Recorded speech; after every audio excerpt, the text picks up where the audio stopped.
Yeah, between two burns. Between two burns, yeah, between two burns. Come and join the convo. Jason and Ethan here to talk, yo. Chillin' while we filling up the room with cigar smoke.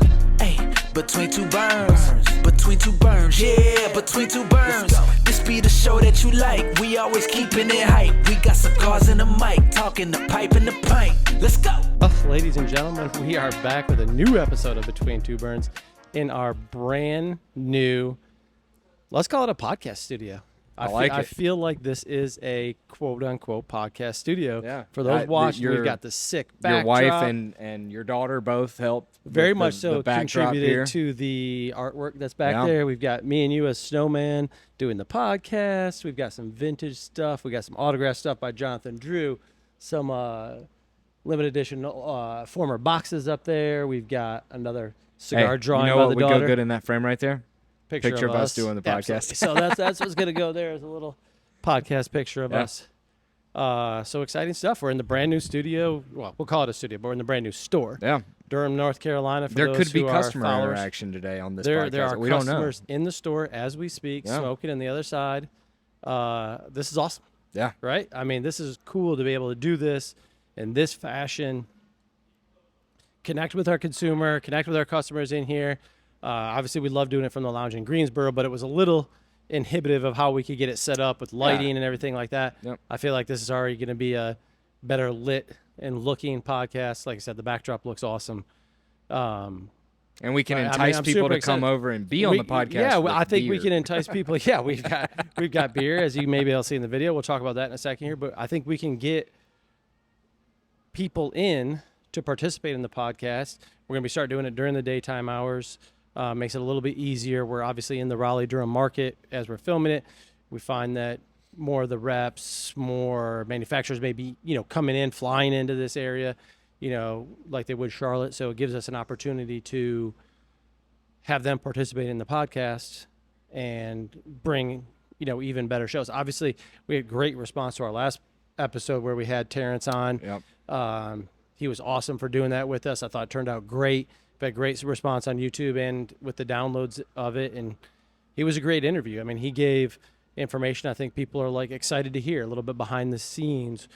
That's what what we it's like wanted on this that to be, right? Yeah. We wanted to kind of pull back the curtain a little bit. Yeah, we want to pull back the curtain, but not just we didn't want it to be your average cigar podcast. That's why we do fun stuff with the gambling episode with the Super Bowl. And we've got Terrence and we've got some other people that we're hoping to get on the podcast soon. We got, we had our good friend Mike on the podcast, and it's fun because, this industry is big, but it's very interwoven and interconnected. Yeah. And so we're in a unique opportunity where we can have these people on the podcast, whereas in most industries, that's not something that normally would happen. Yeah. We've talked about it. It's a big industry, but a small industry at the same time. It's very tight-knit. We talked about being at the trade show last month, how you're able to kind of really connect and touch, for a lack of a better term or whatever, interact with manufacturers, brand owners. There's very few people between us and the person who owns these companies, generally speaking. And a lot of times there's nobody in between us and who owns these companies. The smaller guys, we talked about our relationship with Kyle, Nick, Terrence. Terrence's own Aganorsa, for all intents and purposes, is really running Aganorsa at the moment. I think I may have just said Kyle, but all these guys that we feel like we can really get in, and hopefully we can bring a lot of that stuff too. We've talked about Kyle doing the podcast sooner than later. I think we'll be able to do that. So, I mean, here's a random question for you. Really Number one guest you want on the podcast that we haven't gotten or talked about? Tiger Woods, I think, would be. I thought you would say Jordan, but I hear you. People who I would like to see us do the podcast with that are in the industry, or at least connected to the industry. For a multitude of reasons, I'd love to have Kyle on. Considering his size of his company, I think would be really great. I'd like to showcase the different tiers that I think some manufacturers and brands are at, right? Yeah. So Kyle would be a very interesting case study and where he's at and how much he produces, the way he is hands-on with everything. I think you could then step up from there. I'd love to have Nick Malia on. Yep. That foundation feels like it's another kind of level up from there. And then we've got lots of partnerships with big manufacturers. I think talking to Nick Perdomo on here, being at kind of near the top of the mountain when it comes to production numbers, marketing, and those kind of things, I think would be interesting. I think an interesting interview would be with like Rosales or Skip from Roma. Yeah. Because of how popular they are, but how they handle production numbers and pricing. I think Rosales would make for a really, really, really good interview. Yeah. Given that kind of where they slot themselves into. But I think kind of showcasing those different things would be really cool. I mean, I think a lot of people would like to see Jonathan Drew. I think that's a unique interview. I'm sure he's done lots of different ones, but he comes at it from such a different perspective. There's just so many unique personalities that do it, that can kind of show you there's no one way to do it. The one common thread I think a lot of these guys, or if not all of these guys have, is they obviously work very hard, but they pay very much attention to the quality of their product and how that product is handled. And the guys I say guys, but guys, gals, whoever, the people who do that are the most successful, that we see that. It's pretty clear when we have a new brand that comes through, or somebody's like, I've got this brand of cigars, and you can tell what sort of effort is being put forth. I'd love to see, of course, Pete Johnson, which I've watched a lot of Pete Johnson interviews before. And, one thing we talked about before the Terrence interview is we wanted to make sure it was an interview that wasn't like other interviews where we weren't asking the same questions that they always get asked in interviews, because it's the hot ones approach, right? It's the fun, whimsical stuff, but you also find out things that you've never heard before. And I'd love to do a Pete Johnson interview that was more so that, more background and things that he normally doesn't get asked. I'd also love to do one with Omar, with Fratello, because I'd love to hear about his time at NASA. Yeah, see, and that's the thing. Like we've talked about, I would be as, if not more, interested in that aspect of his life than I would be the cigar stuff. I mean, he'd be there on cigar purposes, but he's talked about the cigars in many different platforms and podcasts, interviews, YouTube videos, whatever it is. Seeing that kind of side of people. And I think it actually also excites them about talking about it, right? Because I don't feel like they're asked the same thing. Yeah, I mean, Terrence is always electric, but you could tell, and we appreciate the fact that he was into it. You know what I mean? He was very much into it. Yeah. And like I said, I just know if I was being interviewed, I wouldn't want to answer the same 5 or 10 questions every single time. So, that's what we're going for. And, going forward to anybody that's listening to this, we're going to announce if we have somebody on the podcast. Yeah, if you have a question you want us to ask that person, let us know, Yeah, we'll absolutely. be more than happy to do it, because we are in that unique spot where we can. Yeah. Yep. All right. Well, so a couple things. Before we get too deep into the episode, obviously the new location we were just talking about, I think what we're going to discuss today is a bit about this location and what people get excited about and look forward to in a cigar lounge. But we've got 12 beers on tap. We're drinking Tarborough's Sexy Canoe, which is like a regular canoe, only sexy, only sexier. It's a light lager. It's fantastic. Tarboro, Oxford, North Carolina, as we found out, but they have a tap room here in Durham. I don't think they do any brewing on it, but they use it as a satellite tap room. It's fantastic. I mean, I love it. We've drank a bunch of it in the shout out Chris York, our Yorkie, got us hooked up with it. Yeah, he's a great dude. Known him for a long time. It's great beer, and then obviously talking about the store a little bit here, taps are always going to be rotating, so there's going to be different stuff on at all times. May do some tap takeovers. Even talk to Yorkie about doing a tap takeover with Tarboro. So, and then we've already got to probably put a new additional, at least one other bourbon stout probably on. I'm just glad to see they're not dead. Yeah, for sure. As you very well know, that used to be my thing. Yeah. Now I can't. I don't know, man. I turned 30 and it all goes to my hips. You know what I mean? Yeah, it does. Goes straight to my ass. Yeah. That's the thing. All right, and then I'm going to let you take the lead on what we're smoking. So this is... Yeah, so we're smoking something real special. It may not look special at first glance, but it is special. So this is regular Flor de las Antillas in a special size called the MAM 13. What does MAM stand for, you may ask? I have no idea. Nor do I know what the 13 stands for. Mothers Against... I don't know.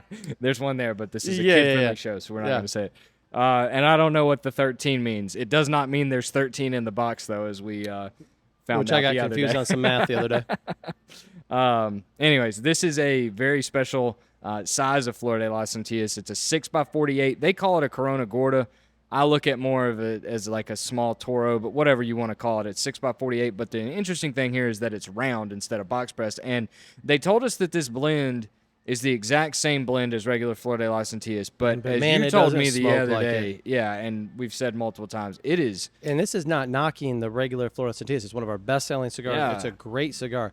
But there is something about the round shape, and I don't know if the blend is identical as they say. I enjoy it immensely. I keep telling people and it's a little punny, but I keep telling people the round shape rounds out the flavor profile a little bit, but it's also more rich. I feel like it's a little bit more complex. It's very, I don't think oily is the right word on the palate, but like it coats the palate really well. It's got that spice. It's got creaminess. It's got the like leathery note that regular Flor de las Antillas has, some cocoa, but it's just richer. It's like they turned the blend up a notch. And the interesting thing about it is when we found out that we had the opportunity to get this, because I don't know if I said it already, but this is only available at 7 stores in the Southeast. Yep. We're the only region that has access to this. Only made for the Southeast, Mid-Atlantic, whatever you want to call it. Yeah. Maybe that's what MAM is, Mid-Atlantic Market. Yep, that's it. Golly. Right off the tell jump. You what, buddy? It's not even noon yet. It's not even noon yet. Firing on all cylinders. That's right. The funny thing is, I forgot what I was going to say. I just, light bulb went off. Well, you said it was for just for this market, for the 7 locations. I don't want to call it luck or whatever, but the 7 stores that had it before were locked in stone. They had the opportunity to buy it back every year. Won't name names, but one location in our great state of North Carolina decided they didn't want it anymore for whatever reason, because it is a big ask at a slow time of the year to cover that many boxes. But I believe we were first on the list to give a chat to or a phone call to when that spot came available. And I think we made the right decision grabbing it too. So what I was going to say before my brilliance came out. Half Wheel actually had reviewed this back in 2013. And, we didn't know a lot about this cigar other than the size, but Half Wheel had that review. And Charlie said in his like post at the end that he thought this was the best size of Flor de las Antillas. And again, like it was almost like, really? Like it's the same thing. Yeah. But it smokes completely different. It's a great cigar. And I think it's cool like too for us because we were on My Father Lounge. Yep. We had the My Father Lounge exclusive. We actually had our own size of the My Father Lounge exclusive in the box press torpedo. We had El Rey done for us, which we've talked about before, but all of those things, as time goes on, they're not being made anymore, not being produced. We don't have the opportunity to do it. So it's cool to be able to have something that's exclusive from My Father back in the humidor again that we know we're going to have continuous access to. Yeah. At a good price point. Great price point, $9.25 for this size. I will say, I always felt like the box press on the regular production, it never felt like it. It never felt like it really wanted to be a box press, but it never felt like it didn't want to be as well. If that makes sense, like it just wasn't. It's really soft. It's a soft, very soft press. I feel like you could almost manipulate it back into a round if you wanted to. I just feel like the shape really, really does a good job of bringing the cigar out. Yeah, and we've smoked it. I personally have smoked it a bunch. Listen, I have nothing against My Father's cigars. Obviously, love them, and because they make my favorite brand too. But the Flor de las Antillas was not a cigar that I ever grabbed. Like it was not, and that's not because it was bad. It was a little bit more mild than I wanted for my palate. Yep. And I did smoke a lot of it when it first came out. I found myself gravitating to this. Like, I want this because it's rich and flavorful without being overpowering. So, like, I'm getting that full-bodied, and it's not full-bodied, but you'll know what I mean, that more full-bodied experience without big pepper and big spice and getting slapped in the face. And, we're smoking this at 11:37. Like, hadn't even eaten lunch yet. Yep. If we were to smoke, we'll use Tabernacle as an example, we're going to be feeling it. And oh God, yeah. I mean, this is just a perfect cigar. It's a great midday cigar, but it's also a great evening cigar. I mean, you could smoke this after a big dinner with a nice glass of red wine, and you're still going to taste it. So it's really, really good. Yeah, I'm like I said, I'm glad we participated in it.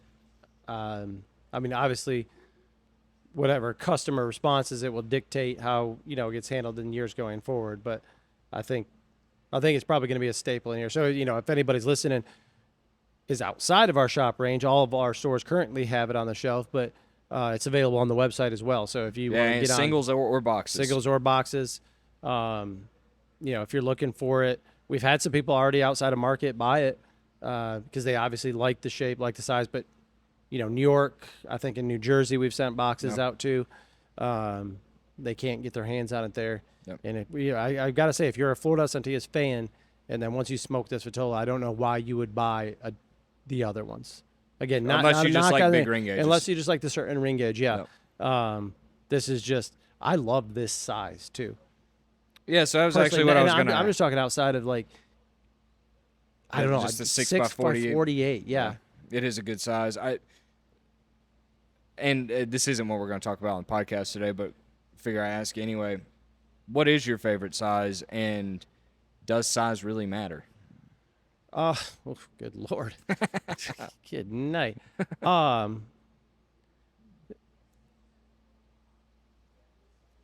6x48, something like that's going to be my favorite size. When it comes to does size matter or not, that's strictly beauty is in the eye of the beholder, I think. Because if you like and enjoy smoking big ring gauge, that's what you should smoke. If you smoke Lanceros, that we should smoke. And this was part of our discussion with Terrence when it comes to the big ring gauge stuff, that it's just not a whole bunch of other filler stuffed in there, that the cigar is blended to that size. So you're not just getting, like he was talking about flavor in the wrapper and such. I prefer smaller ring gauges from the comfortability standpoint of it, the timing standpoint of it. But I think that for me, that's just whatever you're comfortable with is going to be the best size. I personally don't know that I've smoked too many things where I feel like the bigger ring gauge is more or less flavorful than the other ring gauges. I mean, some people swear by Lanceros, saying Lanceros are the most favorable or the strongest because of how much wrapper leaf and compared. But I mean, I think, at least if you go by what Terrence was saying, he didn't buy that proposition that was the case. Yeah. It's funny. I had to almost unlearn this. I'm going to use the term grew up. I grew up in the time of the cigar industry where it was Lanceros, it was small ring gauge, it was wrapper 75% of the flavor, and that's what everybody was saying, which we've basically debunked at this point. Mm-hmm. And we've also debunked the fact, like you said, that big ring gauges are just all low priming tobacco just to make it burn. That's not the case anymore. That's right. But I still have this prejudice towards smaller ring gauges, and I still think that smaller ring gauges, and by smaller I mean 52 or smaller. I don't mean like 38, 40 Lanceros. I mean 52 or smaller. I feel like they smoke better, but I also know that is because of the time that I spent in the mid, 2010s when it was like Lancero or bust and everybody had one. But I'm with you. If I were to ever make a cigar, I'm probably like 6x46-ish. And I get it. That's not a super popular size. And that's the other interesting thing about this. Like, we're asking each other what our favorite size is, but we also don't make and sell cigars. No. The realistic, the reality of things is that Robusto, Toro, Gordo are the three most popular sizes. And I'm not sure which one's first, second, or third. But, that 6x46 size is not... I feel like we're in the minority here. Yeah, I think Robusto, Toro, at least for us. Yeah. Robusto, Toro, Gordo. Gordo kind of taking over that Churchill spot over the last, 10 years or so? Yeah. Something like that. But I wonder what kind of variance that is between stores. I don't know. I don't know that there is a lot, just because when you see a company come out with a new line of cigars, it's 3 or 4 sizes. It's Robusto, Toro, Gordo, Churchill. And it's pretty much everybody. The only people not doing that are people like Kyle or Tat or Dion with the Luzione. Like, but they never have and they're never going to, right?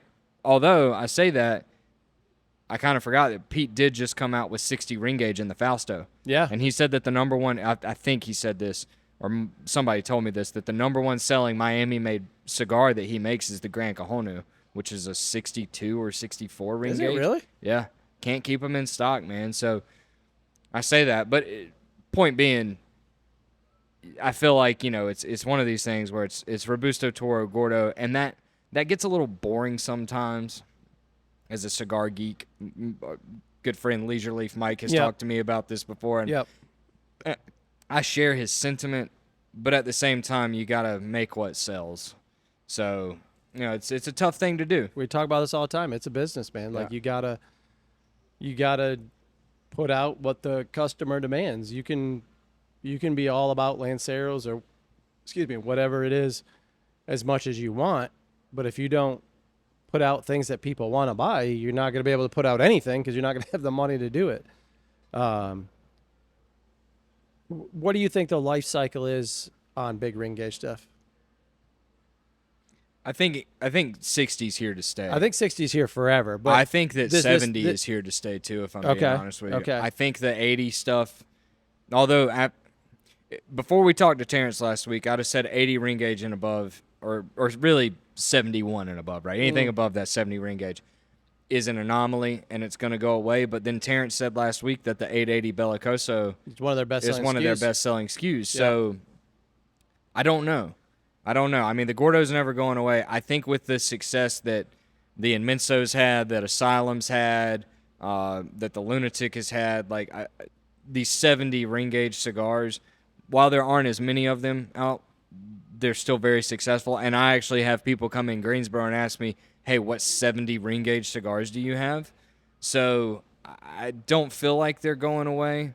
But the 80, the 90, the 100s, there's a couple people out there that smoke them, but it's a novelty. I still feel like that's a novelty. Yeah. I mean, Terrence use said, them and sell them as a novelty. Yeah, and Terrence said, like, there's one guy that smokes a 10 by 100 every single day, and it's like, okay, cool, yeah, there is that one guy, and that's crazy, but there's hundreds of guys that smoke your Aganorsa Validation every single day. Right? Or your JFR or your Lunatic or whatever it may be. So you can only justify making that for so long because it's also using a lot of tobacco, right? That's a whole plant of tobacco in that 10 So that'll by be 100. interesting if we ever get to a point where there's some sort of tobacco issues. What kind of emphasis or priority does a manufacturer put on if those sizes are a top SKU for you, but you're limited on your tobacco? How do you handle it? Do you stick with rolling the big SKU stuff or the big ring gauge stuff at the detriment of the regular core sizes, or do you stick with your core size stuff and then that comes at the detriment of the bigger ring gauge? I tell you, I think a good indicator of big ring gauges being around is that Padron's limited edition PB Black, Padron Black 99 is a 6.5 by 60. Yeah, once Padron's touching on the big ring gauge stuff. I mean, Fuente's got the RSG Super 60. Like the fact that is this their first 60 ring gauge Padron? No, the number 4 is a 60. Okay, that's what I thought. Yeah. But they may have done a few others besides that, but like they don't do a lot. They were known for a long time for the Lonsdrace, the Delicias, the Panatella. The small stuff, yeah. And, like, they quit making it for a long time. Like, I think they just started making it again. We found that out back in PCA, right? So, like, obviously they saw the trends. Mm-hmm. And if a company like Padron sees it and shifts, then that means pretty much everybody's seeing it and shifting. Yeah. Now, on the opposite end of that spectrum, the Lancero. I'd be interested to know if you feel like that's something that cycles back through like it has in the past, or does it now with the kind of cemented spot that the big ring gauge stuff has in humidor shelves, as if we're only going to see that, generally speaking, in one-off projects, limited edition stuff, anniversaries, that kind of thing? So I think the problem with Lanceros is how hard they are to make, right? So very skilled. it takes a cigar very, very, very skilled roller to roll that cigar. And the thing about that is you and I both know since COVID, so for 5 years now, got some roller issues. we have a lot of roller issues everywhere. That's Nicaragua, Honduras, the DR. And if you've got rollers going around, the skilled rollers are out there, obviously. But if they're jumping around trying to get the most that they can, one, don't blame them. Yep. But two, you're not going to be able to consistently make that product. So I think you're going to have to see it as a limited edition. Like Aganorsa, using them as an example again, has the Aganorsa Aniversario Corojo Lancero that's box pressed. You can still get some of the Pepin blends in Lanceros. I think you can get the La Promesa Lancero. Yep. Obviously, Foundation is doing the Wise Man Lanceros this year that my father's doing for them. And I think Pepin makes the best Lanceros in the industry. I will say that. Was their anniversary going to be a Lancero Foundation? No, it's a Salomon. That's Salomon. So that's actually what I was going to bring up next is I do think it's going to come back at some point because the industry is cyclical, right? Yeah. Like there was a and we've seen it in the past. Yeah, there was a big Lancero push. I feel like I remember a Salomon push one year. Yep. I feel like I remember a barber pole push there for a little bit. Like everybody was starting to do one. And there's usually one or two that stick, like the Tabernacle Lanceros. Obviously, fires aside, the Tabernacle Lanceros consistently sell in our humidor. It is a core line product. It's not super, it's super limited, but not like a once a year thing. Yeah. You know what I mean? Whereas it's same thing with like the La Promesa, just like some Salomons have stuck around. Like look at the staying power that the Bull has had, or some barber poles have stuck around. Look at the Asylum Ogres and what they've done with that, or the Rocky Patel A10 Edge. Like when these trends happen, there's always a couple companies that strike gold with one and it stays, and then all the other companies copy it and they don't do great, or they just do it one time and then they're on to the next thing. Yeah. And I feel like right now I feel like we're kind of starting to see a little bit of smaller ring gauges come back around a little bit so? in limited edition sizes and whatnot. Yeah. Because like Pete's doing the 7th Corojo and Tuxla this year. Foundation's obviously doing the Lanceros. Perdomo never does small ring gauges, so I don't think you can look at anything that they do. Have they ever done a small ring gauge? They did the Cabinet Cameroon. Cameroon. That was the only thing I could think of. But the only reason, but the only reason they did it is because they had so little leaf of that wrapper leaf that's the only size they could make. Like they couldn't make a bunch of bigger ring gauges because they didn't have access to that much tobacco, and it was like, well, we want to use it, so what do? We're going to put it in a Corona, basically. Yeah, because even their Robusto size is a bigger ring gauge than a traditional Robusto. I'm trying to think of what theirs is. Is it a 54? 56, I think. Something like that. 54 or 56. Yeah. Yeah. But yeah, I think it's cyclical. I think it'll come back around at some point, and that's cool. I'm excited for when it does because I appreciate that. But at the same time, I've kind of changed my thoughts on it a little bit. Like I honestly would rather have a Corona Gorda than a Lancero if I'm going small ring gauge, simply because a Lancero is a cigar that's very delicate. And so, like, when I'm smoking a Lancero, I'm not just sitting outside watching football on a Sunday and I'm like, I'm going to smoke a Lancero. I'm going to sit down and pay attention to this cigar. Yep. Like, I think about the Escasos Lanceros that we had. Like, that's a cigar that I feel like I need to be smoking it inside, right? Because if there's a little bit of wind, that burn line gets wonky. Well, if you touch up a Lancero, you can overcorrect really fast. Really fast. Get it too hot. And so they're more delicate cigars. So, I, as much as I love them, I don't gravitate to them as much as I used to. And honestly, I can think of one customer off the top of my head that comes in and still asks for Lanceros. And he buys them when we have them. Yeah. But he also understands. So. Yeah, that it's just not en vogue or whatever, however you refer to it as. So that's a good segue. We wanted to talk a little bit on this episode about the customer and the lounge and the shop aspect of it. And you get the customers that come in asking about certain things and everything like that. We're obviously here in the new shop. You see me looking around. We're obviously in this great spot here. I can see the TV on this wall. I can see the TV on that wall. I can see the TV on that wall. We can see the full bar. We had a great turnout this Saturday for our grand opening here. I mean, we packed it out with hundreds of people.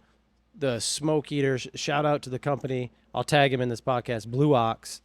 We've got 4 of their units up in the ceiling that have done a magnificent job of keeping it was standing room like only in here standing Saturday. Room only. I mean, the AC units couldn't keep up, No. keeping it cool. We had so many people in here, but the smoke eaters did an awesome job keeping it up. So if you're a shop person or whatever and you're looking for something, to this point, 3 weeks in of using them, 2 weeks of in the shop use, would recommend. We feel like we've curated something here that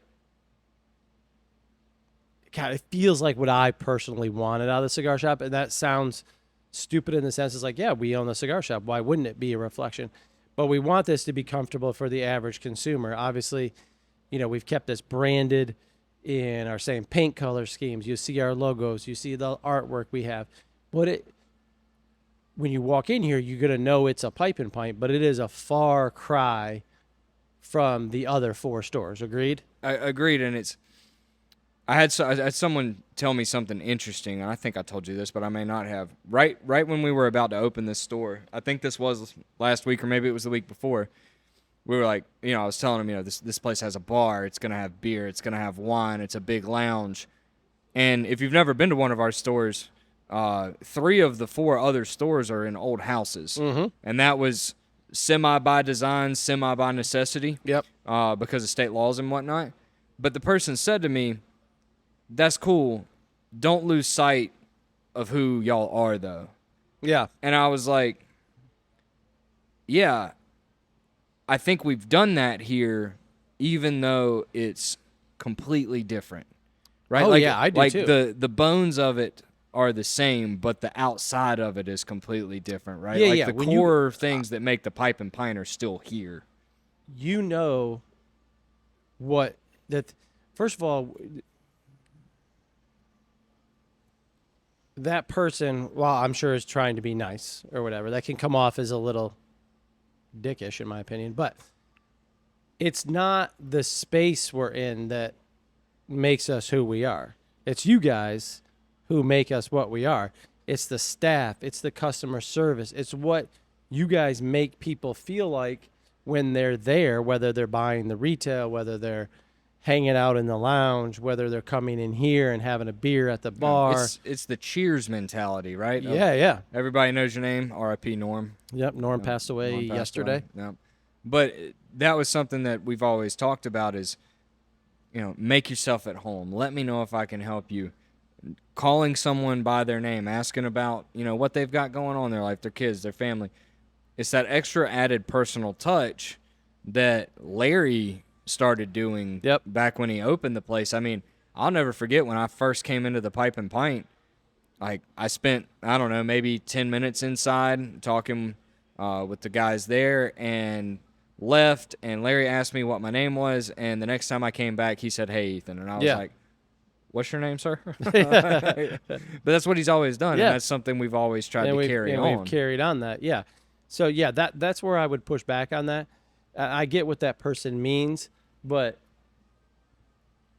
from a visual standpoint, we carry through our paint colors, a lot of ways our furniture, our artwork, the way our humidors look, right? You're going to be very much at home inside this humidor if you're in any of the other Pipe and Pint humidors, from the look of it, the way it's set up, but to the manufacturers that are represented in there. We have these great partnerships, and we continue to carry on those partnerships in any store that we open. So, but yeah, like I said, my pushback on that would be, it's not the fact that we sell beer our High Point location does as well, right? That we sell beer, have wine, we have these taps and stuff like that. It's just a new opportunity for us to reach and introduce a new set of customers to what we do so well. Well, and let me ask you this.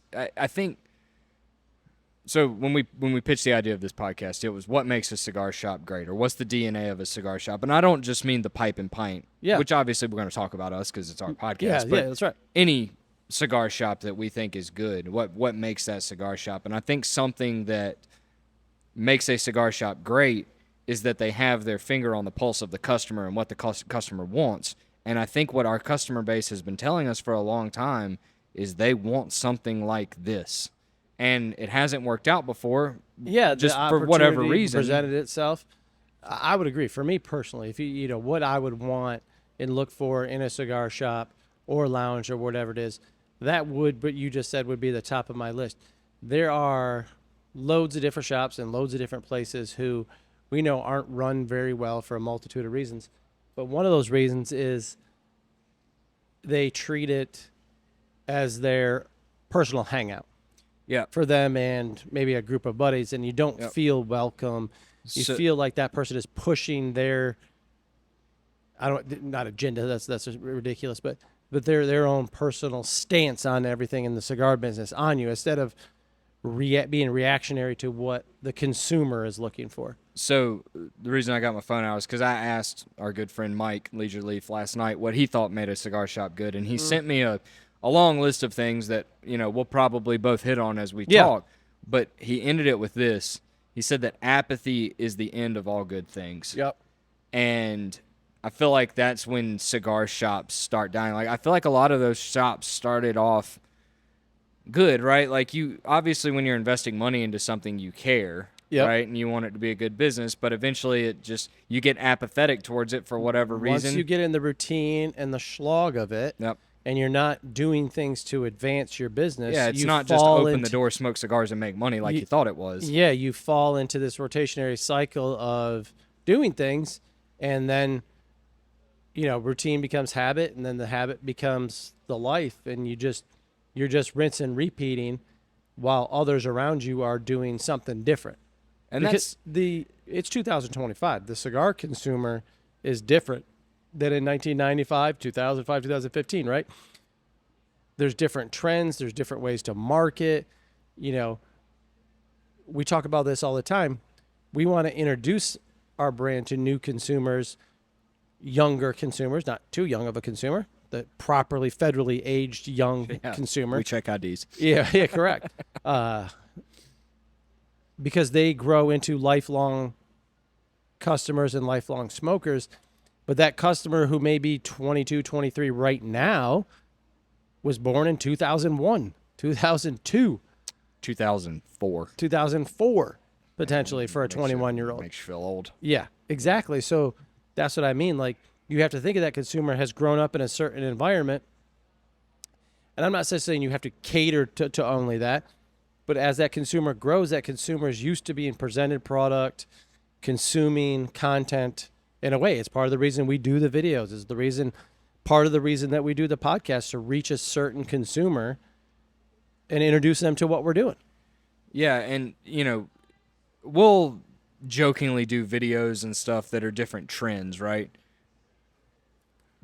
Pause for the podcast right now. Special guest. Is he coming? Is he coming on the pod? Is he coming on the pod? Our old wine rep, yeah, who we have not seen for a long time, just walked in. We're live on the pod right now. Good to see you, buddy. I don't think he wants to come on the pod, but that's okay. That's all right. But the thing about it is, like, I remember when social media came out, trends, like, social media was a trend. Yeah. Obviously, social media is not a trend. So social media is far beyond a trend. Right. Podcasts were trendy when they first came out. Far beyond a trend. Right? Like, these things transcend generations, and it's better to be, like you told me when we started talking about doing this podcast, it's better to be 2 years ahead of it than 2 years behind it, because it's easier to be ahead of it and get established than it is to catch up. Yeah, you can make it work if you're a little too early. Yeah. Right? You may be sweating it out for a while. Nope. It's near impossible to catch up if you're way too late. Yeah. Right? And like you said, a lot of these things that, you know, that I'm sure there's a group of people who still think are gimmicks and stuff like that are just not. You ride with me all the time. Yeah, you could tell me the last time you feel like I turned the radio on in my truck. A podcast turns on as soon as I turn my day, picks me up where I listened to last, and I consume that a lot, right? So this is well beyond, you'll get the joke, like, if you don't have a podcast, or you even in a business, right? Because it feels like everybody does. And these types of things, you just have to do them. There'll be plenty of people who's like, no, you don't. You just, you sell the cigars, you keep going. You hate to say it, but those consumers fall off for a multitude of reasons. You need to continue to adapt and present yourself in a way that's applicable to the time that you're in. It just is. Yeah, you do. And I think that's one unique thing that we get to do. And this is this is where it's interesting when you talk about big shop, small shop, like JR's and, CI and Atlantic and Thompson. Like, they all have podcasts. Yep. But there's a very much so corporate person or group of people that is they're in nowhere as charge good of as this those podcast, podcasts. obviously. The nice thing is with us is, like, we have a little bit more creative freedom, right? Yeah. To where we can do what we want. Like we did like I said, the Super Bowl preview where we can say shit and ass and things like that. I don't think they let them do that. Yeah, no. But it's just a fun way to connect with consumers. But I do think, like, when you're looking at the DNA of a good cigar shop, that is damn near the number one thing that has to be at the top of the list is you have to be connected with your consumers. You have to be listening to them because at the end of the day, they're the ones keeping your lights on. They're the ones keeping food on your table. So you've got to keep them happy to a certain degree, obviously. The customer's not always right, even though we're told they are. Yep. And thankfully for us, our customer base at all our shops is pretty great. And they're very loyal and very supportive. And, we don't want to take advantage of that. We want to keep delivering the experience and the atmosphere, the customer service that they're used to, but we also want to keep evolving and growing to keep them excited about the business. Yeah, and I think when you and I talk about, like, you got to be in touch with the customer, we're not saying you need to carry everything that every customer, whoever comes into your shop, asks for. We get that all the time. It's physically not possible. We'd all love to have humidors the size of Cigar International or Casa de Monte Cristo or something where we can carry everything. That's just not, for a multitude of reasons, feasible, right? So I'm not saying you have to be carrying everything and everything like that. What I'm saying is listening to the general cigar population as to what is in demand. What not just I smoke these so that here's what you're gonna smoke, kind of thing. Yeah, we talked about on the PCA recap podcast a little bit the idea of when we're trying out cigars, taking our retailer hat or cigar geek hat off and putting on the hat of the cigar consumer, right? Like when we tasting cigars, we're not thinking like, do I like this? We're thinking what customers would like this, right? Like who do we have that we know would buy this, right? Like yeah, and that's something that is very important because you're right. We have to curate a selection. Because we're not JRs, we're not CIs, but at the end of the day, sure, we'd love to make as much money as they do. Yeah, but we don't want to be that. But we don't want to be that big, right? Because we've talked about this before. If you have everything, it's almost like it's too much, right? It's paralysis by analysis. We talk about this, this is, on topic but off brand. We've talked about this, how that's affecting the craft beer business, right? It used to be we sold a lot of craft beer. The Pipe and Pint did. Had room dedicated to it. That's now the pipe room and stuff like that. But once grocery got introduced to craft beer and you started having things, that was a whole hurdle to climb. But the hurdle to climb now is fatigue on it, right? Like we've talked about this. If you see too much, if the humidor is too big, there's too many options. Well, I don't know this for a fact, but I guarantee you your best sellers would be the mainstream staples. Yeah, because the average person would look at it like they would get overwhelmed, they would get nervous about it, and they would just say like, you know what, I know what this is. I'm just going to take this. Well, and let's be honest, the craft breweries that have really made it have done that, right? Like I think about Wicked Weed. Yeah. Right? I was talking with Cole, our Southport guy here on Saturday. He got to come up for the grand opening. We were talking about Pernicious. And he was like, man, I was down in Florida and Pernicious was on tap, and it's just really hard to beat that, right? Yeah, And I'm looking at the beer menu, and it's like, I don't really know what I want, so what am I going to get? I'm going to get a Pernicious. Like, some of that other beer may have been better, but Pernicious, is always going to be good. It's kind of how these legacy brands are, right? Like, if you're not in a humidor that doesn't have a good tobacconist or someone that is able or willing to help you, then that's exactly what you're going to do. Just like when you're at the grocery store, if you don't know what you want, you're going to buy your pack of Bud or Yingling or Coors or Miller or whatever it is. Yeah, you're just going to go to what you know and just going to grab it and you're going to walk out. Yeah. Yeah. I'm going to interrupt on one other thing, too. Shout out, I'm sure they don't listen to this podcast, Fox Cigar Bar in Arizona. Yeah. Felt the same way as you did, evidently, at the trade show. Saw their Instagram yesterday. Full gamut of Chamali cigars in all their shops now. Seriously? Yeah. The whole lineup. Saw it yesterday. And that is a big That's a big shop deal to bring in. That's a big deal. You know, I don't want to say relatively unknown, factually unknown cigar brand. I hate to tell anybody to buy cigars from another shop, but but if you're interested I in legit getting may buy some because they're that damn good. Yeah. So Fox Cigar Bar out in Arizona, I saw it on his Instagram yesterday. Full gamut. I mean, it had to be every facing that they had. I mean, I don't know how many they presented at thing, but I think they have 6 facings. It's 2 blue, 2 red, 2 purple. Yeah, that looks probably about right. Yeah, they brought the full gamut in. So shout out to them. I'm telling you, man. I think they're gonna be something. And that's a cool thing too. Like when you're talking about when you go in, and you want to see a cigar shop, some unique stuff, right? Like some cool off the wall stuff in there is kind of cool to grab. You know, a lot of times we say it's like, yeah, it's cool, but like one guy buys it and then nobody else does.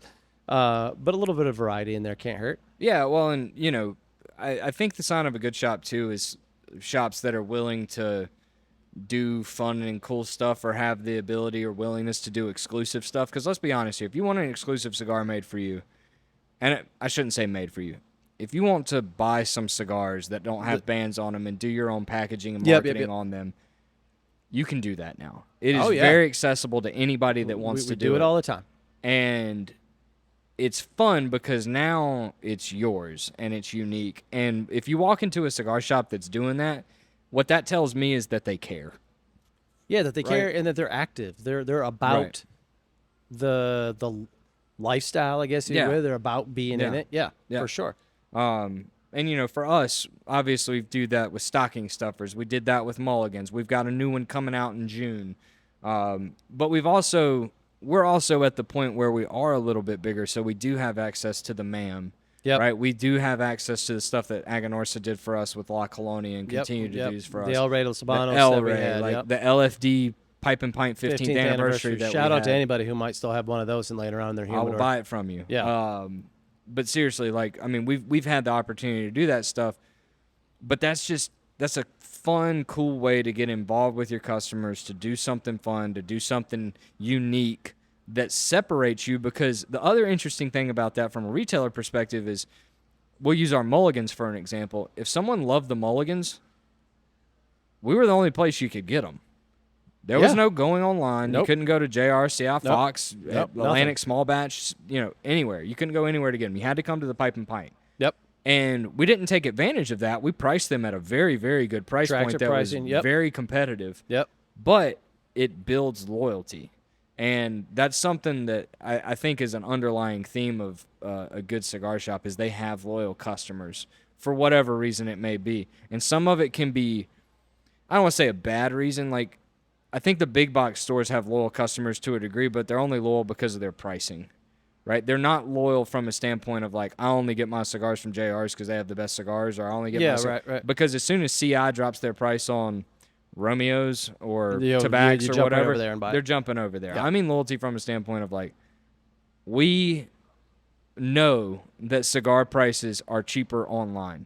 It is a fact of life. Yep. We understand that you can get them elsewhere. But thankfully, our customers are loyal to the point where they still come to us because of all the other perceived value, is what we call it, that they get when they walk into the stores. Yeah, and I mean, it's fun for us to do it too, because it's cool to think of the idea around the market, think of the idea around the packaging. It keeps us all engaged. Be on the lookout for our summer drop this year. It's very summer oriented. You'll see when it comes out, maybe a great video that goes along with it. But doing those things is a ton of fun. It's cool. It's like if you work in a cigar shop just where you don't have those kind of things, or maybe somebody's not interested, a lot of guys get in behind the counter of cigar shops, whether it's full-time or part-time, because they're trying to be a part of the band, if you will, right? Like trying to be in it. And like when you get to put your hands on those things and go through and smoke different blends, I mean, a year doesn't go by where at least a couple times in the year we are smoking things unbanded that we're thinking about doing a project with. We're going to do we've got a Lancero project that we want to do at some point as one of our drops this year. Can't do it anymore. Can't do it anymore. They're all gone. Oh, okay. All right. Well, we can find it elsewhere. That's still on our book. Yeah. We'll still do that. But I think getting to participate in that thing, those types of things, makes it cool for us. Yeah. Right? That we're part of this. And then people talk about it. It's like when we did the we talked about Terrence, when we did the 10 by 100 goofball T-shirt stuff like that, it engages our customers in doing those types of things. Yeah, and I feel like it's one of those things where it feeds off each other, right? When we're excited, our customers get excited, and when our customers excited, we get excited. Yeah, absolutely. Yeah, if we get this response to these types of things, it's stoked. Yeah, and it's fun. Now, I will say, the one thing that everyone is susceptible to is the slog, right?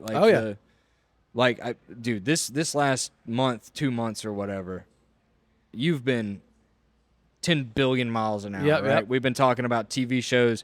Have you watched it? No, hadn't had time to do anything because you've been so focused on getting this open. Yep. Obviously, last week was a grind, but thankfully it was fun. But the one thing that I think we have to do, and I don't mean just me and you, I mean our whole team, is when someone is getting in that slog a little bit, we got to be able to pull them out, pick them up, kick them in the ass if they need it. Yep. So that we continue on this path, because we've talked about it before.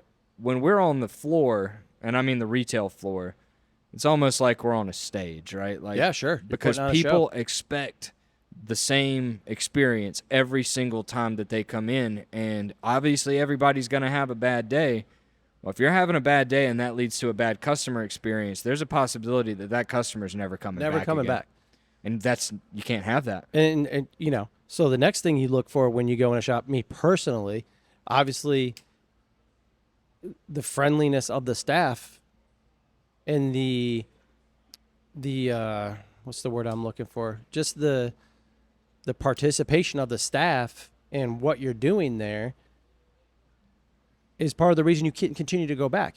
You might go in a place once, and if it's like, you know, humidor's over there, you're in there responsible, looking around, you know, you grab a couple things, it's like, all right, you know, here's your total, $45. And then you go and you leave. You're like, all right, cool, man. Like, see ya. It's like, all right, you know, that kind of thing. So to your point, like, you don't want that kind of apathy again in the shop with anybody, with your consumer, with your staff. You know what I mean? Like, an unfriendly person trying to help you, being lazy about it, sitting in a chair, smoking a cigar with a couple of regulars, telling you the humidor is over there. You know, nobody's down for that. You want to feel welcome. You want to feel like unless you're just out of town grabbing something, you're looking for a shop that's your shop potentially forever or for an extended period of time. And if you're not welcomed in that fashion to continue to buy, you're just not going to come back. Yeah, you're going to be like, why am I even going in there if this guy's a jerk? You know, nobody wants to pay attention. You know what I mean? Even if you can't one-on-one handle that person in the moment, there's ways to handle that in a friendly, energetic, consumer-friendly way. Yeah. The other thing about it, one second, another friend walked in. Hey, buddy. Doing the pod. How you doing? Good to see you. That's Vicky. She'll help you. The other thing about it is with a tobacconist, right? Our job, obviously, is to put the right cigar in your hand. And I think it's very important for you to go to cigar shops where the tobacconist knows at least as much if you do, as if not more. They should know more, right? Because we talk about this with watches sometimes, right? You don't want to go into a watch store and go to buy a Rolex or an Omega or a Tudor or something like that, and you know more than the watch guy, right? Yeah. That doesn't make you feel good about things. So the knowledge aspect is part of it, but it's interesting because if you look at our reviews on Google, most of the time when it's a 5-star review, it doesn't even mention the knowledge or getting the right cigar. No. It's just, these guys were awesome. They were really nice. Friendly. They were friendly. They were helpful. They made me feel at home. That goes so much further. Like, the other stuff is important for maintaining and building relationships and whatnot, but if you miss out on the first part, you're never going to have the opportunity to do the second part. Yeah, it's gonna be an immediate turnoff, right? Yeah. You're gonna buy what you wanted to buy. You're gonna walk out and be like, I'm just not going back there. Then you're gonna try the next one, and the next one treats that person the way they should be. And now that person's you got one sale and lost out on hundreds more. The interesting thing about it is someone will come into your store, looking for something and you don't have it, and they go to another store and that store has what they want, but if they are not friendly to them, they will come back to your store and smoke something else because they'd rather come to you because you're friendly. 100%. Yep. 100%. Give me something else you like to look for in a shop. My biggest thing in a shop, see, this is coming from a retailer tobacconist perspective. Yeah. And from someone that is very educated in cigars. Like, all that stuff is important. I want to feel welcome. I don't care about the knowledge because I'm not trying to sound cocky, but I don't really need it, right? Like, yeah, you know what I mean? Man. I know. Good Lord. For me, two things. I want a great selection of cigars that is very curated. Yep. Like, you can have big brands. We have big brands. Sure. But our big brands are in there for a reason. It is purposefully curated. Big brands, boutique brands, Dominican, Honduran, Nicaraguan, that kind of thing. Yep. I look for that. And the other thing I look for is a homey atmosphere. 100%. And that comes from the friendliness and everything like that. But I've talked about it before.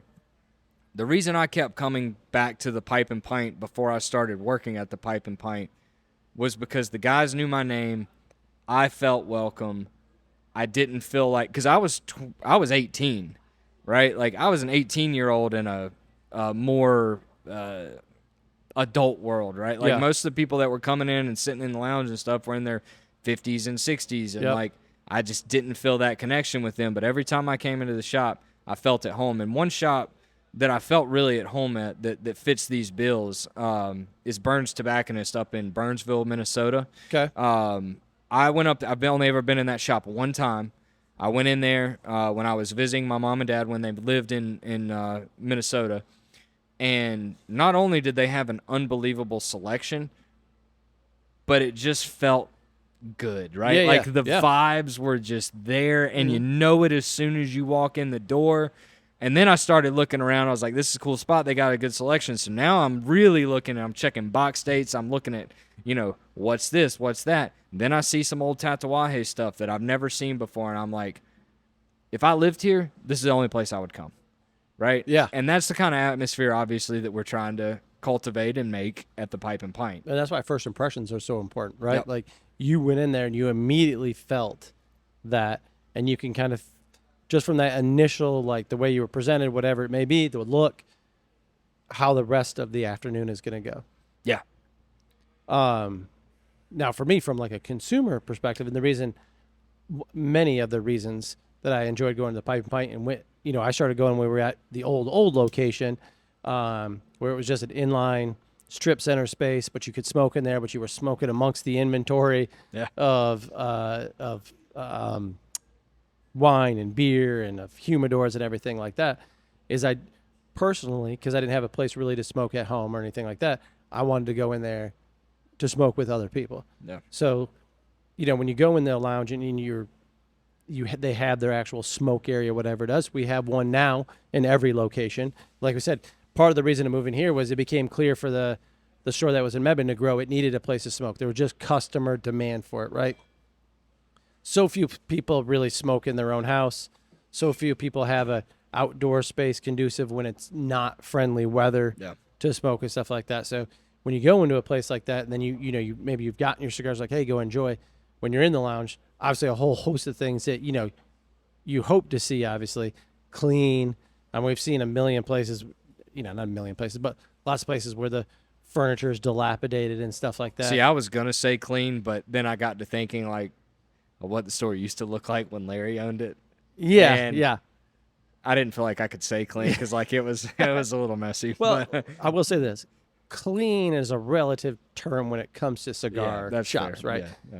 It's never going to be a certain level of clean. There's always going to be some ashes somebody dropped. Yeah. Somebody's burned a little hole in the chair. I will say the one thing about the store is the humidor was always immaculate. Oh yeah, always Immaculate. Didn't matter how messed up behind the counter was and how much crap Larry had tucked in between pipe tobacco bins and stuff. Yep. The humidor was always immaculate. Yep.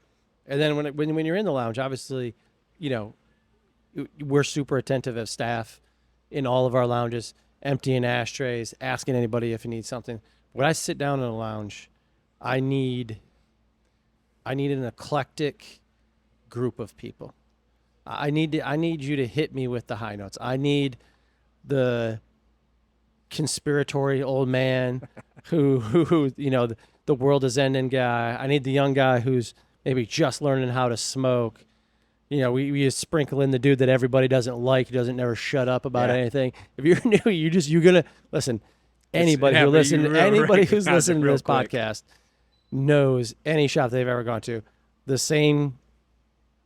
You got those guys. Yeah. Okay. Those guys or gals are in there. And if you're listening to this and you're like, I don't know who the jerk guy is at our lounge, you're the jerk guy. Yeah, that's exactly okay. Right. That's just how it works. If you don't know who the guy is, you're that guy. Right? You could be lighter fill guy, right? That you brought in 15 lighters that you didn't buy at this shop and you want them filled with a can of butane. We have all those guys. We have great groups of people in all the lounges. Everybody enjoys being around them, but I like the mixture, right? I will say it's an interesting thing to think about from a retailer perspective of like how important the group of guys in the lounge is, because that's something you can't control, right? Like you can't, if they're stealing or if they're being unruly or rude or racist or something like that, you're going to kick them out, right? But if they're just the jerk guy or whatever, they can make someone feel unwelcome. Super uncomfortable. And that person won't come back to sit in the lounge because of them. And it's a weird dynamic where you have to police it, but you can't.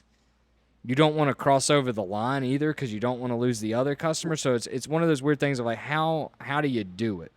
Well, I think we do a few things naturally that in a lot of ways combat it.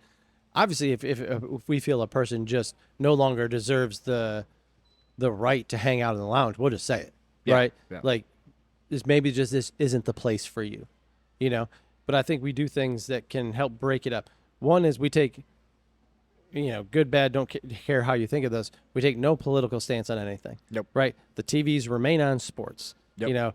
I want it on Fox News. I want it on CNN. No. Stays on ESPN or Golf Channel or whatever it is. You guys want to argue over Celtics Knicks? No problem, right? Yep. So that doesn't create any weird animosity inside the lounge or anything like that. And then we're in there all the time, right? We're emptying ashtrays. It's a good way to break things up.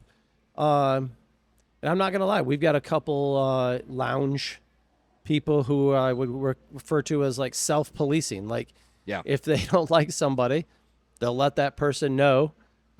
We also have the bell system, which is an interesting system that been around for a long time. Hasn't had to be used all that often, but no, but it is. I will give our guys credit; they respect the bell system. So the bell system is, if someone's going on and on about something, and someone doesn't want to talk about that anymore, or it's getting uncomfortable, you go up, you ring the bell, that person shuts up, and you change topic of conversation. Yeah. I've only ever seen it happen one time. Yeah.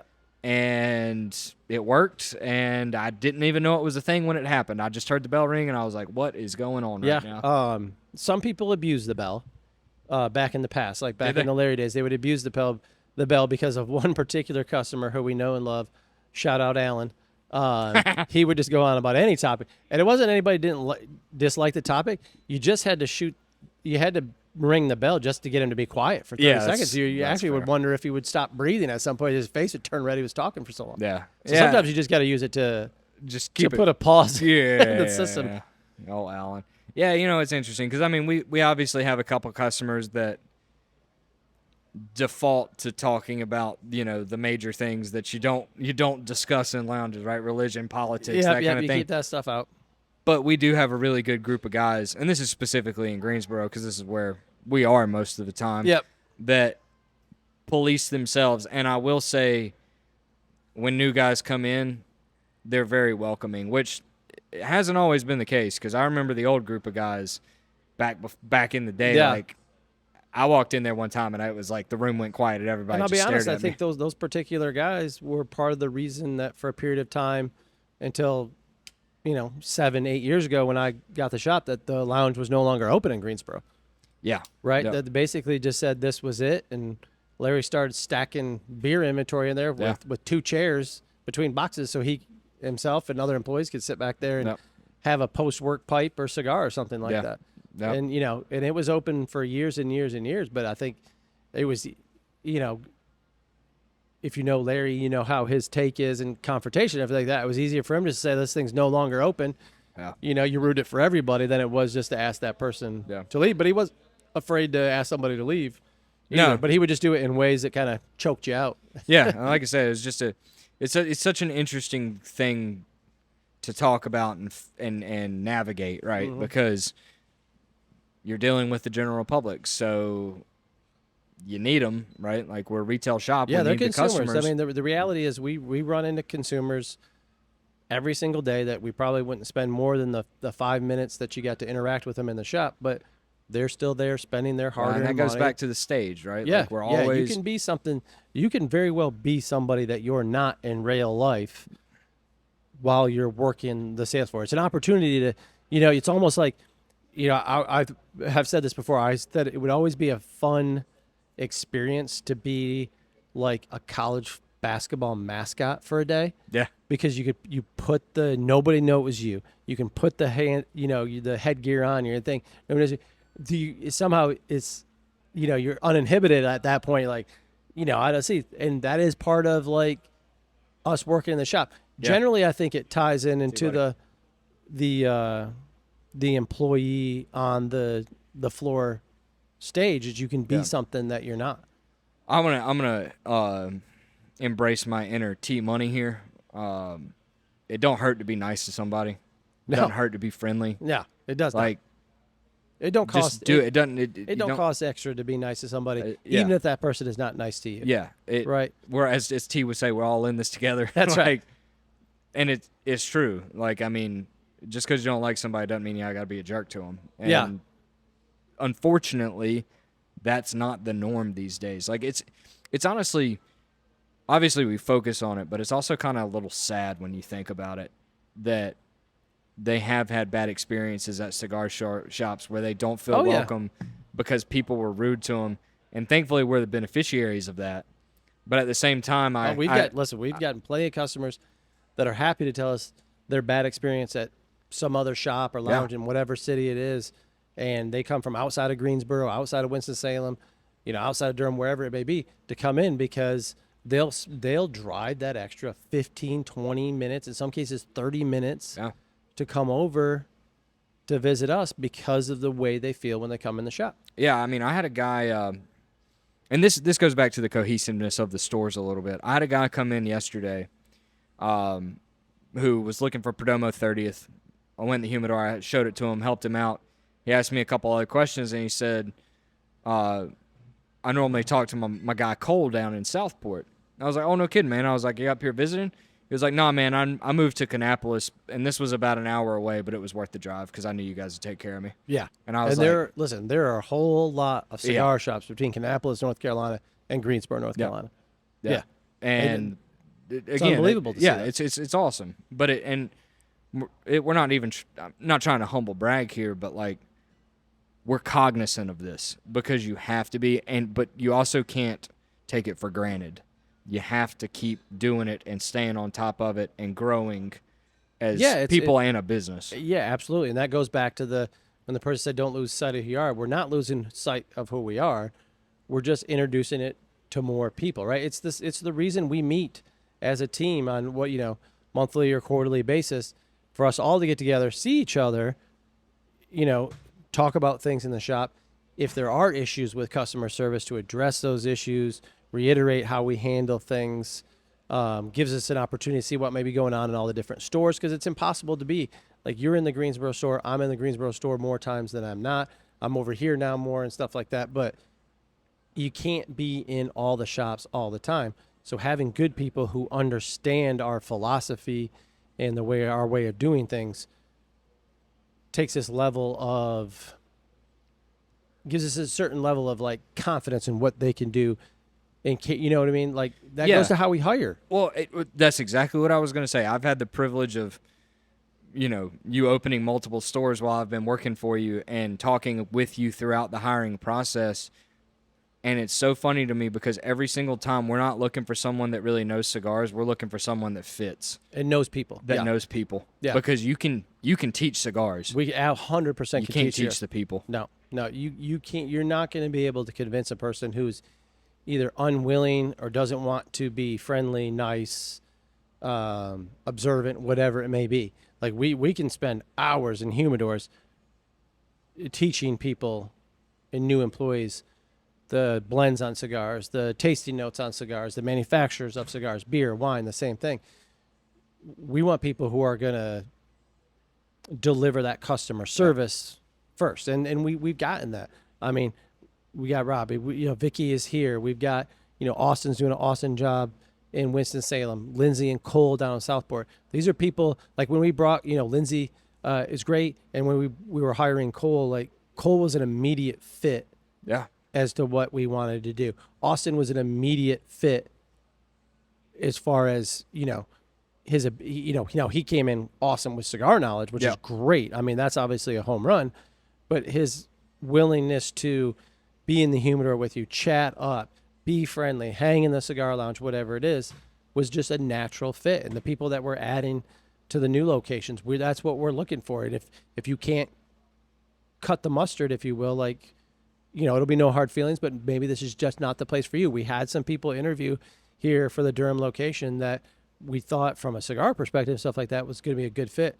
They clearly were not prepared or willing to do the next step. Yeah. Right. Not the idea of them having to go around and meet with people and clean up after them and talk to them, or it's just not going to be their style, and they just weren't going to be good fits.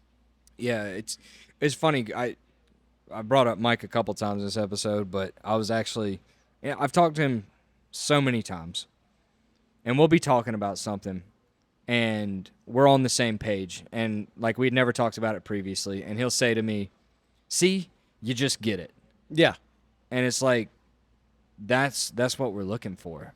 That's what any retailer should, or customer should be looking for at any cigar shop is. You walk in and like, these guys get it. Yeah, Mike is a pipe and pint guy who doesn't work at the pipe and pint. Oh, yeah, absolutely. He's an honorary pipe and pint Yeah. He did get Employee of the Year last year without working a single shift here, so that was good. Yeah, but he's just, it when you walk in a store that these guys just get it. And the interesting thing about it, you can walk into a big store and people get it. And the reason I say that is because Mike works at a very large retailer. Very large. That I will not name. One of the largest, if not the largest. Yeah. And Mike gets it. So yeah. I don't want anybody listening to this think we're dogging JR's or Casa or CI or Atlantic or Thompson. But unfortunately, over time, they have grown to develop that attitude of apathy in a lot of cases to where it's like, we got what you want. We got it at the cheapest price. You're going to buy it whether or not I'm a dick. So just buy it, right? Like, yeah, you cannot come in with the attitude if you're working in a cigar shop is people are here to buy cigars. They're going to buy cigars. They got to come here. Like, that's just not true. No. Right? The internet has, maybe that was true 35 years ago or something like that. If you were buying cigars in the 80s and the 90s, when the internet just didn't exist. That's just not true anymore, because if you make that person feel unwelcome, not a good place for it, overcharging for your product or whatever it is, it's just as easy for that person to say, see you later, nice selection, whatever, be kind, leave, go in their car, drive home, sit on their couch, hit up their phone, go on to JR, go on to CI, wherever it may be, and order that box and not have to deal with you anymore. Yeah, and it gets delivered to their door. It's like it's so much easier for them to do that anyways. That's why we as retailers have to give them a reason to keep coming back. It's also a reason though that we have a robust website and that we pay attention to that. We use the web. The website is another store, right? That's our sixth location, if you will, is the website. We're not doing what those big name brand online retailers, but we sell a lot of stuff through there, and we ship out stuff. We ship out stuff to customers who have moved away, who love it. So that's the thing, right? We have customers who have moved away. We can think of one particular pipe customer right now that we sent stuff to the other day. He has moved away from our stores, can't get to one of our stores. We told him before we left, we'll keep the stuff that you love in stock. We'll keep it online. Go in, order it. He was getting it for the same great price as before that he was getting it with us. We get that stuff out in most cases the same day. We priority ship it, which is not expensive, and he gets it in no time, and he just keeps doing that, right? So, but he does that because he loved coming here in the first place. Well, it's also an avenue too for when people that are coming in from out of town, we can be able to, like, they walk in, they love our store, especially if they love something that's exclusive to us. They can still the support ma'am us. as an example. Yeah. Like if you came in Greensboro or Durham, wherever it is, and you got the ma'am, and you lived in South Carolina, you lived where else? You flew into Raleigh, you're staying at the hotel next door, and you came in here and you got that. And we're like, listen, you can only get this, at this location and, a few others, and you're nowhere near it. But hey, same price, available on our website. Mix and match. You can get 10% off. You buy so many, you get free shipping. And in 2 days, that's at your door. We can service that customer. Yeah. And that customer will do that. Yep. Because of the way they felt when they were here. We've used Mr. Parachi, the baseball dad, as an example before. Like, guy lives in Connecticut, was in watching his son play for the Grasshoppers for that summer. His son's subsequently gone on to Double-A, doing really well. He's an athletic director and teacher up in Connecticut, but has bought stuff from us online, bought T-shirts, bought swag. He's active on our social media, comments on things. I know he listens to the podcast, watches the videos, because when he was there, he felt great. So like that entire summer that he was in the store. Anytime he came to watch his son play, he was in our store, hanging out. We talk about how his son pitched or whatever it may be. Like, it's just a good feeling about doing those things. Yeah, and the one thing I want to say is we're not doing any of this superficially either. No. We genuinely care. Like doing it. Yeah. Yeah, like we genuinely cared about how his son was doing with baseball. Yeah. It was awesome connection because we do baseball games with the cigars and everything like that. I can go on and do lists and lists and lists and lists of people that, how's your wife doing? How's your kids doing? How's soccer going? And it sounds silly, but like I genuinely care. Like, because I care about people. And I'm gonna embrace my inner T money again. Yeah, I know you're gonna say it. We're all in it together, man. Yeah, I was gonna say T would say, if you're doing what you love, you don't work a day in your life. Yeah, that's exactly kind of right. That's exactly right. But yeah, I mean, it's fun. And the one other thing I want to say about this, since we're talking about the DNA of a good cigar shop, it's not easy.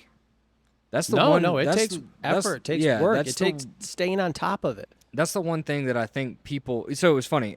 Terrence, in the last podcast episode, when you asked him how does he go about handling new cigar brands, and his response was, I try to talk people out of making new cigar brands, right? Yeah. Because of how hard it is to actually establish a brand new brand. If you really want to be successful. Yeah.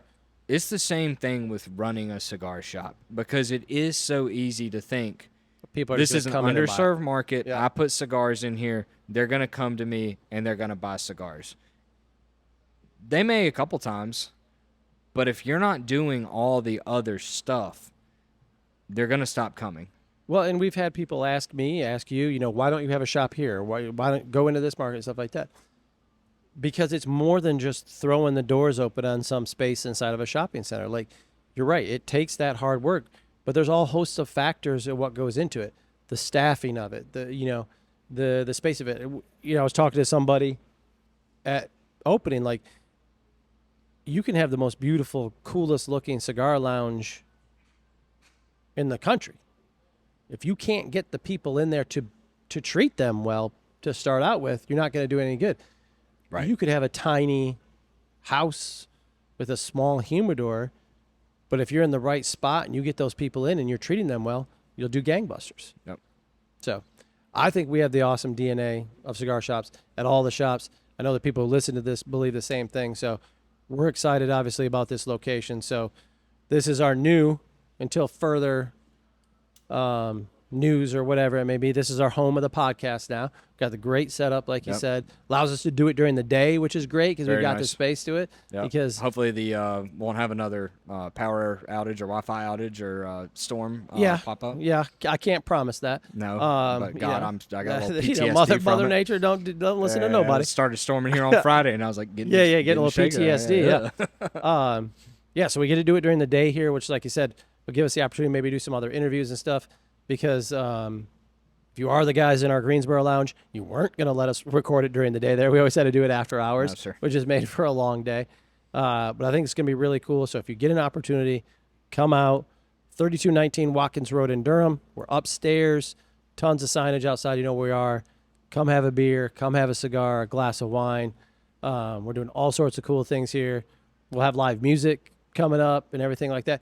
It just really lets us have this opportunity to expand on what we already do, right? And to offer, there is a huge amount of the cigar consumer population who this is how the only way they consume cigars. Yep. 1 or 2 cigars at a time in a cigar lounge, right? We love selling boxes of cigars. We sell tons of sealed boxes of cigars. But depending on what market you're in and stuff like that, this is the way that a consumer does it. They maybe don't keep a humidor but a few things at home. They come here to smoke the cigars. We've talked about this a million times before.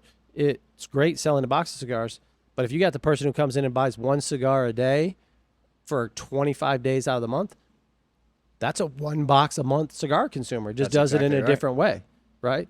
So we're excited about it. Great first podcast in here. Any parting thoughts? No, I'm excited for this summer, though.